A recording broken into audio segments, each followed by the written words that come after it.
So, I wanted to talk to you today about this term that's called unicorn hunting. And it seems like families like ours that are actually trying to build a unified, loving marriage with one husband and multiple romantic wives, or as the polyamory community says, multiple bisexual women, that we're trying to unicorn hunt, that those couples privilege that's in play. There's that's a myth. There's not couples privilege. Like, if you are trying to date people that have told you that they're trying to establish a unified family and they're about marriage, and you try to come in and get them to date separate, that's not okay. And for you to bash them because they want a unified marriage, to me, doesn't make sense. If people choose to date separate, they choose to date separate. But if the goal of their family is for everybody to love one another, then it doesn't make sense to try to put somebody down or say it's couples privilege because if I don't like one of you, then I can't, I got to stop talking to both of you. Yes. Yes. If you don't like him, it's not going to work. If you don't like me, it's not going to work. We want wives where we all have chemistry. Why would we sit there and continue to talk to you and it's going to break us apart? So say you don't like him, now you're trying to be with me, and now you're trying to find another man. So now you're trying to bring another man into the situation. Or say you don't like me and you're trying to be with him, now you're trying to find another woman. Like you throwing our whole relationship, marriage of what we're trying to build completely off based on your own intentions of what you want, versus making it known like, hey, do you guys date separate? Because I want a situation where you date separate. And if they tell you no, that should be respected. That shouldn't be looked at, oh, we're unicorn hunters. We're not unicorn hunters. We don't have couples privilege. Everybody and all the wives in the family are equal. All the spouses are equal.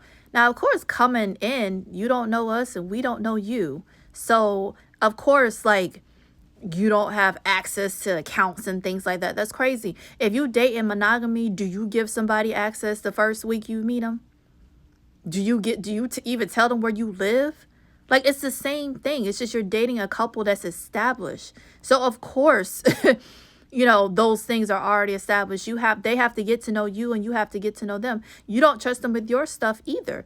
So to come out of the door and expect, I think a lot of times women come out of the door and they expect the same thing as the wife that's already there up front. That's crazy because we're strangers. That has nothing to do with couples privilege or she's more important to him. No, we're strangers. We don't know each other.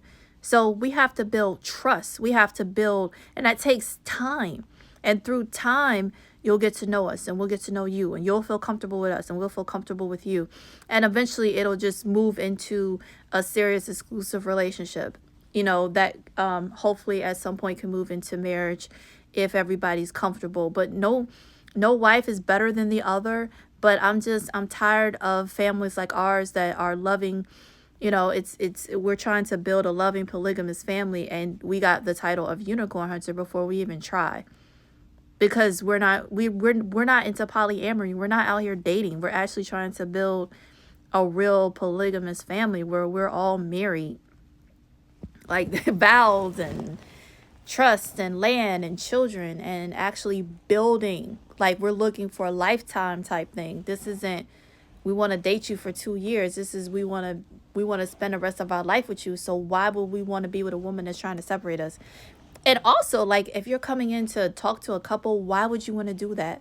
Because you're going to drive a wedge if you do something like that. Because their intention was to all be together. And I see women do that, like, will allow that to happen, and they are miserable when they do that. They are miserable and it doesn't go well at all because it's not what you wanted. And in the moment a woman does come along that is okay with being with the both of you, you want him to get rid of her. Well, that's not fair. So you really didn't want that in the first place, but you let society, because they try to, deem you to be something that you're not, force you to do something that's not good for your family. And so you have to make sure that you understand, like, hey, You know, we just want to help you understand from the start, we're not polyamorous. We're polygamous. We are, you know, actually trying to build a loving family. So we don't see ourselves as dating separate. We see ourselves that we're building a loving family. So if you don't want to be married to me and him, like, we're very similar. We like the same kind of woman. It's not hard. Like, the woman that we would be attracted to could easily be attracted to me and him because we're very similar. You know, he's low key, I'm low key, you know, so the type of woman that's going to be attracted to us is going to be more like low key, you know, like she would easily get along with both me and him. We have very similar personalities. So, you know, to say we're wrong because we want to, that's crazy to me. Like, so I just wanted to like just speak on that. Like, people are trying to build a loving family. They're not unicorn hunters. And it's just time to stop putting people in that box, putting loving couples in that box. It's not our fault if people don't do it right. It's not our fault if people don't treat people right. But I will say, give people opportunity. Like, this goes out to women, right? Because I'm talking about women, because we're trying to add wives to our family. Give couples an opportunity. Don't just judge them and say, oh, they're a unicorn hunter or they have couples privilege. No. But do understand, if they tell you that we're trying to build a family, then yes, if you don't like the husband, it's not going to work. If you don't like the wife, then it's not going to work. And if you're truly trying to have a husband and wife yourself, you shouldn't want to be with a couple and you don't like both of them, because it's just going to be a headache if you don't. That's going to cause serious issues if you don't. That's not the couple for you, and you're not the wife for them. So you need to move on to a couple where you can actually really love the husband and the wife, and they need to move on to a wife that could truly love them. And then it's a line, and then it flows in a way that, you know, everybody's being fulfilled.